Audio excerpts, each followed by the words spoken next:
Вы кем будете работать, девушка-моделью? Я даже не знаю. Танцовщицей?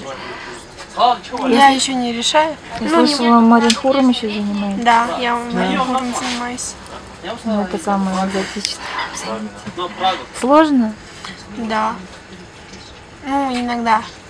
Получается? Да, получается, но там нужно сильные пальцы, а у меня не очень не сильные. И длинные? Нет, не обязательно. И память там же нот не нарисована, как-то искать надо. На слух. На слух, да? Исключительно на слух. Это такая бурятская или монгольская виолончель, которая требует исключительного слуха. А мы подумали, на скрипку отдавать поздновато, на фортепиано не хочется, но вот отдали на наш Маринхур. Здорово. А сколько стоит? Маринхур? Ну, занятия. Занятия. Мы в государственной музыкальной школе учимся. Ну, там, по-моему, 500 рублей. Да. Здорово. А инструмент? Ну, инструмент, он от 4500 там До выше. 10-15.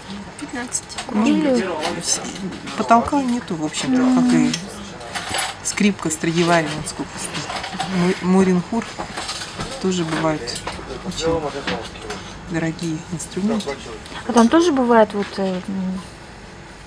половинный размер, четвертной размер, как скрипка? Да. У вас сейчас какой размер? В смысле размер? Ну там в произведениях разные размеры, такты. Нет, я говорю, сам Маринхур, он же не взрослый, наверное? Ну да, есть взрослый и детский. Детский он полегче и он меньше, а взрослый он тяжелее и больше. А у тебя какой? Взрослый. Взрослый сразу? Да. Ну, хорошо, менять не надо. Мы когда пошли в музыкальную школу, она была на 20 сантиметров выше своего Маринхура. Носила портфель и Маринхур. С собой надо на занятия носить.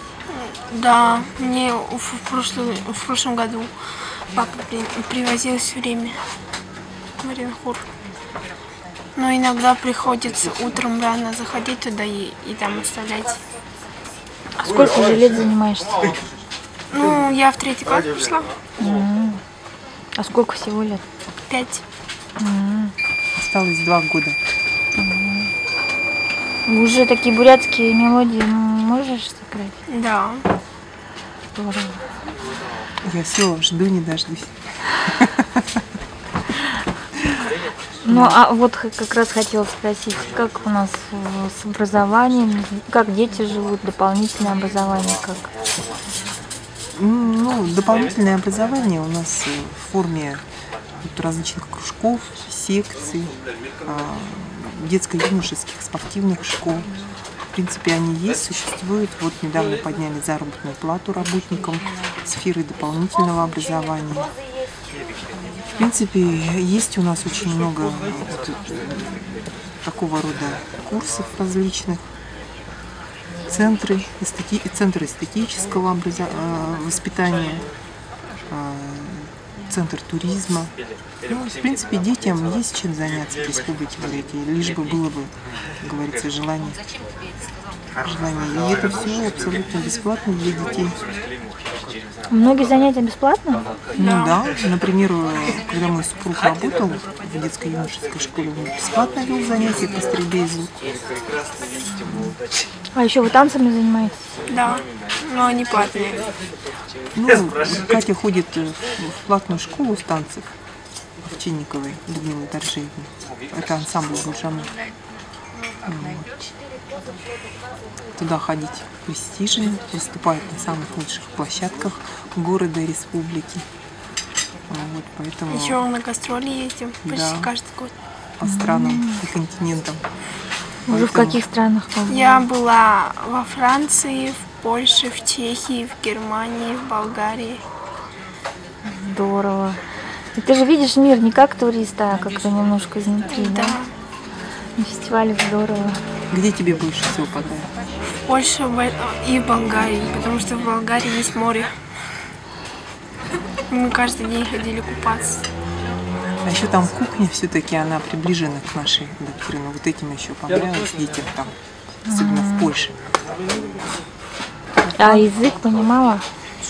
В Болгарии все по-русски разговаривают. Ну, там есть болгарский, но все обычно на русском. Ну, это такая туристическая зона, в общем-то, была. Да и языки, они же одной славянской группы, в принципе. Да, есть постоянная конкурентная такая среда вот в ансамбле. Если одна девочка, например, не может, ее заменяет другая. Поэтому все стараются. А сколько занятий стоит? 1000 рублей в месяц. А костюмы кто шьет? Ну, там разные фонды. Ну, в основном родители оплачивают пошив всех костюмов. Складчину как-то оно легче. Костюмы, да, действительно красивые. А, например, когда Катя рассказывала, во Франции они были на фестивале, прямо мега-звезды с ними. Все хотели фотографироваться и боролись. Очередь стояла.